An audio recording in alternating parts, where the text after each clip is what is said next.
ಮಹಿಳಾ ವೇದಿಕೆ ಶಿವಮೊಗ್ಗ, ಹಿಂದುಳಿದ ಜನಜಾಗೃತಿ ವೇದಿಕೆ ಶಿವಮೊಗ್ಗ ಹಾಗೂ ಮಹಿಳಾ ಘಟಕ ಶಿವಮೊಗ್ಗ ಇದರ ವತಿಯಿಂದ ಹಮ್ಮಿಕೊಂಡಂತಹ ಅಂತಾರಾಷ್ಟ್ರೀಯ ಮಹಿಳಾ ದಿನಾಚರಣೆಯ ಈ ಒಂದು ಅದ್ಭುತವಾದ ವೇದಿಕೆಯನ್ನು ಸೃಷ್ಟಿ ಮಾಡಿರುವಂತಹ ಅಮ್ಮ ರಾಜಮ್ಮ ಚಿರಯೌವನೆ ಅವರಿಗೆ ಜೋರಾದ ಚಪ್ಪಾಳೆ.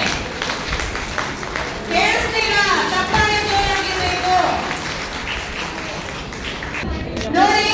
ಸದ್ಯದಲ್ಲೇ 70 ವರ್ಷದ ಬರ್ತಡೆಯನ್ನ ಮಾಡಿಕೊಳ್ತಾ ಇರುವಂತಹ ರಾಜಮ್ಮನವರಿಗೆ ಇಷ್ಟೊಂದು ಜನರನ್ನ ಸೇರಿಸುವಂತಹ ಒಂದು ತಾಕತ್ತು ಇದೆ ಅಂದ್ರೆ ನಮ್ಮಂತ ಏಜಿನವರು ನಾಚಿಕೆ ಪಡ್ಕೋಬೇಕು ಅಲ್ವಾ? ನಮಗೆ ಅವ್ರ ಮಾದರಿ ಹೌದಾ ಅಲ್ವಾ? ಹೊಡೆಯ ಒಂದು ಚಪ್ಪಾಳೆ ಜೋರಾಗಿ.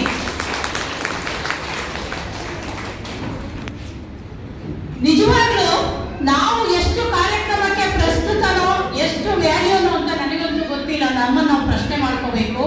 ಕನಿಷ್ಠ 5ರಿಂದ 6 ಸಲ ಫೋನ್ ಮಾಡಿದ್ದಾರೆ.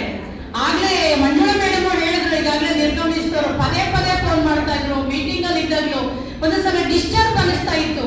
ಅದನ್ನೆಲ್ಲ 80 ವರ್ಷದ ಸ್ವೀಟ್ 18 ತರ ಇದ್ದುಕೊಂಡು ಒಂದು ಕಾರ್ಯಕ್ರಮವನ್ನ 32 ವರ್ಷದಿಂದ ಆರ್ಗನೈಸ್ ಮಾಡ್ಕೊಳ್ತಾ ಬರ್ತಾ ಇದ್ದಾರೆ. ಈ ಕಾರ್ಯಕ್ರಮ 32ನೇ ಕಾರ್ಯಕ್ರಮ ಅವರ ಅವಧಿಯಲ್ಲಿ. ಬೇರೆ ಬೇರೆ ಅಧಿಕಾರ ಅಂತಸ್ತುಗಳನ್ನ ಬೇರೆ ಬೇರೆ ಸಂಘಟನೆಗಳಲ್ಲಿ ಇದ್ದು ಕೂಡ ಅವರ ನಿವೃತ್ತಿಯನ್ನ ಬಯಸಿದೆ. ಎಲ್ರಿಗೂ 60 ವರ್ಷದ ರಿಟೈರ್ಮೆಂಟ್ ಆಗತ್ತೆ ಅಲ್ವಾ? ಅಮ್ಮ 80 ವರ್ಷ ಆದರೂ ರಿಟೈರ್ಮೆಂಟ್ ಆಗಿಲ್ಲ. ಯಾಕೆಂದ್ರೆ ಮಹಿಳಾ ದಿನಾಚರಣೆಗಳನ್ನ ಈ ರೀತಿ ಆಚರಣೆ ಮಾಡಿ ನಮ್ಮಂತವ್ರನ್ನೆಲ್ಲ ಕರೆದ್ಬಿಟ್ಟು ನಿಮ್ಮಂತವ್ರನ್ನೆಲ್ಲ ಕರೆದ್ಬಿಟ್ಟು ನಮ್ಮಲ್ಲಿ ಹುಮ್ಮಸ್ಸನ್ನು ತುಂಬಬೇಕು ಅಲ್ವಾ? ಈಗಿನ ಯುವ ಪೀಳಿಗೆಗೆ ಧ್ವನಿಯಾಗಬೇಕು ಅಲ್ವಾ ಅವರು? ಹಾಗಾಗಿ ರಾಜಮ್ಮನವರಂತವರು ಇನ್ನೂ 10 ವರ್ಷ ಮಾಡಿ ಕೊನೆದು ಅಂತ ಹೇಳ್ತಾರೆ. 32 ಕಾರ್ಯಕ್ರಮ ಮಾಡಿದ್ರೆ ಯಾಕೆ ಕೊನೆ ಆಗ್ಬೇಕಮ್ಮ? ನಾವೆಲ್ಲ ನಿಮ್ ಜೊತೆ ಇರುವಾಗ ಯಾಕೆ ಕೊನೆ ಆಗ್ಬೇಕು? ಅದು ನೀವು ತುಂಬುವ ಹುಮ್ಮಸ್ಸು ನಮಗೆ ಮಾನಸಿಕವಾಗಿ ಸ್ಥೈರ್ಯವನ್ನು ತುಂಬುತ್ತೆ.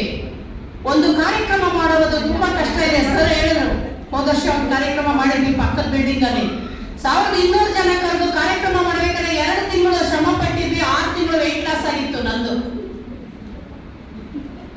ಡಯಟ್ ಇಲ್ಲ, ಯೋಗ ಇಲ್ಲ, ವ್ಯಾಯಾಮ ಇಲ್ಲ. ಆ ಟೆನ್ಷನ್ಗೆ ಅಂತದ್ರಲ್ಲಿ 32 ವರ್ಷಗಳ ಕಾಲ ಸುಂದರೇಶ್ ಅವರು ಬಂದಿದ್ರು ಆ ಕಾರ್ಯಕ್ರಮಕ್ಕೆ. ನೆನಪು ಮಾಡ್ಕೊಂಡು ನಾನು ಹೆಚ್ಚುಗಾರಿಕೆ ಹೇಳ್ತಾ ಇಲ್ಲ, ಒಂದು ಕಾರ್ಯಕ್ರಮ ಮಾಡೋದು ಎಷ್ಟು ಕಷ್ಟ ಅನ್ನೋದಕ್ಕೆ ಹೇಳ್ತಾ ಇದ್ದೀನಿ. 4 ಜನ ಕರೆದು ಒಂದು ಬರ್ತಡೇ ಮಾಡೋದೇ ಕಷ್ಟ.